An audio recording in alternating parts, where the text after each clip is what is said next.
दोस्तों, भारत के एक्शन के बाद अमेरिका की तरफ से अब वर्ल्ड ट्रेड ऑर्गेनाइजेशन में भारत की शिकायत दर्ज कराई गई है और भारत को WTO में घसीटने की कोशिश की गई है। इसके अलावा पाकिस्तान को भारत के हाथों मुंह खाने के बाद अब पाकिस्तान की तरफ से कुछ मेजर चेंजेस अपनी सेना के अंदर किए जा रहे हैं, जिसमें चाइनीज डिफेंस सिस्टम के फेलियर के बाद अब तुर्की का डिफेंस सिस्टम पाकिस्तान लेने जा रहा है। और इतना ही नहीं, पाकिस्तानी एयरफोर्स की तरफ से ये बताया गया है कि पाकिस्तान की किसी भी डिफेंस सिस्टम के पास इतनी कैपेबिलिटी नहीं है कि वह भारत की वायुसेना और उसमें लगी ब्रह्मोस मिसाइल को रोक सके।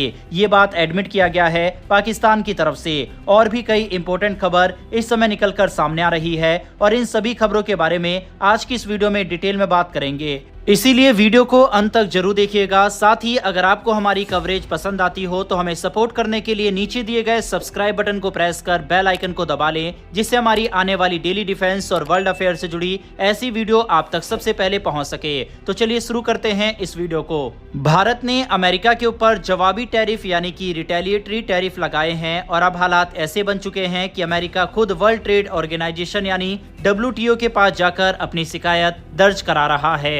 इस मुद्दे ने और भारत के एक्शन ने अमेरिका की मुसीबत बढ़ा दी है। दरअसल कुछ साल पहले अमेरिका ने भारत समेत कई देशों के ऊपर भारी टैरिफ लगा दिए थे, खासकर स्टील और एल्युमिनियम जैसे सामानों पर। अमेरिका ने यह कहकर टैरिफ लगाए कि ये उसके नेशनल सिक्योरिटी यानी राष्ट्रीय सुरक्षा के लिए जरूरी है। भारत ने उस समय बहुत संयम दिखाया। हमने अमेरिका से बात करने की कोशिश की, समझाने की कोशिश की कि यह फैसला हमारे लिए नुकसानदायक है, लेकिन अमेरिका टस से मस नहीं हुआ। जब अमेरिका ने बार बार हमारी बात अनसुनी की, तब भारत ने भी जवाब देना शुरू किया। भारत ने अमेरिका से आने वाले 29 प्रोडक्ट्स पर जवाबी टैरिफ लगाने की घोषणा कर दी। इनमें सेब, बादाम, अखरोट, केमिकल जैसी कई चीजें शामिल थी। भारत का कहना था कि जब अमेरिका हमारी बात नहीं सुन रहा तो हमें भी अपनी अर्थव्यवस्था की रक्षा करनी होगी और इसके लिए ये जरूरी था कि हम भी कुछ सख्त कदम उठाए। हालांकि अमेरिका को लगा कि भारत ने जो किया वो गलत है। अब अमेरिका ने सीधे WTO यानी वर्ल्ड ट्रेड ऑर्गेनाइजेशन में जाकर शिकायत की है। अमेरिका कह रहा है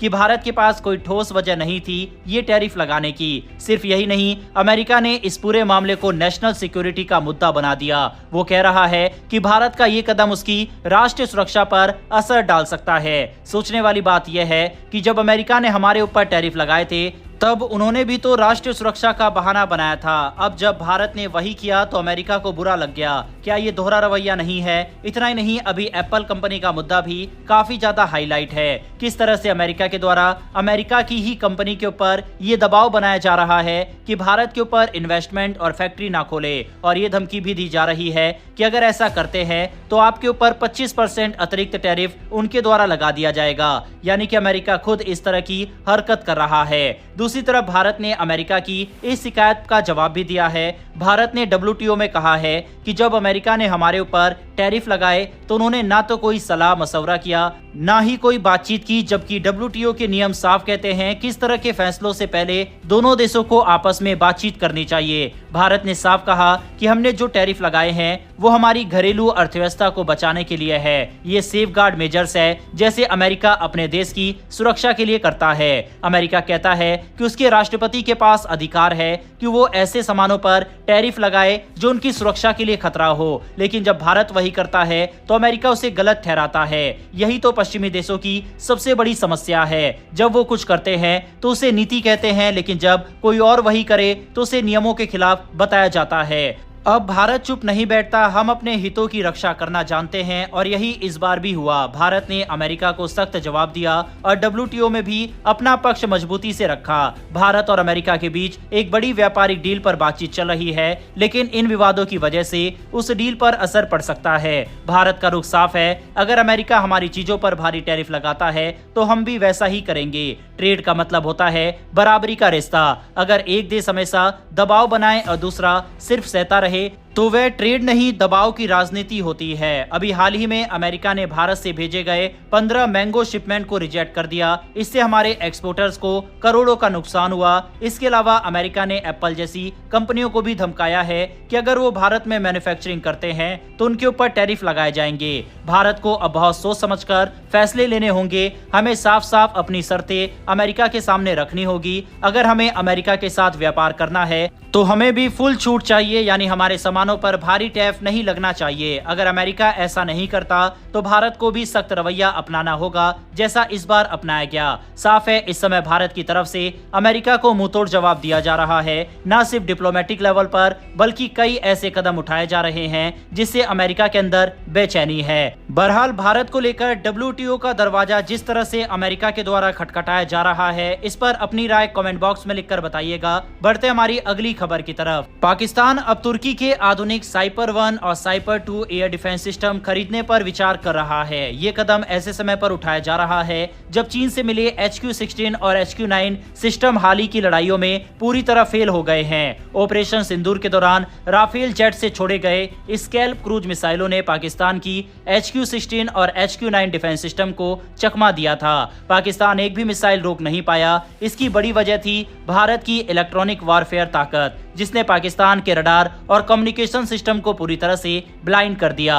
पाकिस्तान को अब यह समझ में आ गया है कि उसके पास मौजूदा टेक्नोलॉजी से भारत की ताकत का जवाब नहीं है। HQ-16 और HQ-9 की असफलता के बाद पाकिस्तान अब तुर्की की तरफ उम्मीद से देख रहा है। तुर्की का साइपर सिस्टम, खासकर ब्लॉक 1 और ब्लॉक 2 वर्जन, ज्यादा आधुनिक और इलेक्ट्रॉनिक जैमिंग से बचने में सक्षम माना जाता है। साइपर ब्लॉक 1 की रेंज 70 किलोमीटर और ब्लॉक 2 की रेंज 150 किलोमीटर है। इसका मतलब है कि ये सिस्टम भारत के क्रूज मिसाइलों और ड्रोन हमलों को रोकने में कारगर हो सकते हैं, खासकर तब जब भारत ने सटीक और तेज हमले करके पाकिस्तान के डिफेंस सिस्टम को ही खत्म कर दिया। पाकिस्तान अब सिर्फ चीन पर निर्भर नहीं रहना चाहता। HQ-9 की नाकामी ने उसे दुनिया के सामने शर्मिंदा कर दिया। यहाँ तक कि चीन के लोग भी अब पाकिस्तान की आलोचना कर रहे हैं। ऐसे में तुर्की एक नया विकल्प बनकर सामने आया है, एक ऐसा देश जो आधुनिक तकनीक में तेजी से आगे बढ़ रहा है। लेकिन सवाल ये भी है, क्या पाकिस्तान तुर्की के सिस्टम को अपना पाएगा या फिर नहीं। पाकिस्तान का मौजूदा एयर डिफेंस ढांचा पूरी तरह चीनी तकनीक पर आधारित है। अगर वो अब तुर्की की तकनीक अपनाता है तो सिस्टम को एक साथ काम कराने में दिक्कत आ सकती है। इसके अलावा आर्थिक हालात भी पाकिस्तान के लिए एक बड़ी रुकावट है। दूसरी तरफ पाकिस्तान के एयरफोर्स के कमोडोर की तरफ से एक टीवी शो के दौरान यह बात एडमिट की गई कि पाकिस्तान की डिफेंस सिस्टम के पास इतनी ताकत नहीं है कि वह भारत की air to surface BrahMos missile को रोक सके, और यही कारण है कि ऑपरेशन सिंदूर के दौरान भारत की मिसाइल को पाकिस्तान नहीं रोक पाया। बकायदा इसका आर्टिकल भी आप अपने स्क्रीन पर देख सकते हैं। जिस तरह से पाकिस्तान इस समय पैनिक मोड में है और लगातार नए नए अपग्रेड करना चाहता है अपनी सेना के अंदर, ये दिखाता है कि पाकिस्तान भारत के आगे कहीं नहीं ठहरता। यही कारण है कि अब वो 5th जनरेशन फाइटर जेट चीन से लेने की तैयारी में है, तो वहीं दूसरी तरफ तुर्की से डिफेंस सिस्टम लेने जा रहा है। ऐसे में अब भारत को भी जिस क्षेत्र में भारत थोड़ा बहुत पीछे रहा है, उसमें अपनी तैयारी को और भी ज्यादा दुरुस्त करने की जरूरत है। दोस्तों, इस तरह की खबरें चाहे डिफेंस से जुड़ी हो या फिर वर्ल्ड अफेयर से जुड़ी, आपको अक्सर मेन स्ट्रीम मीडिया में दिखाई नहीं देती।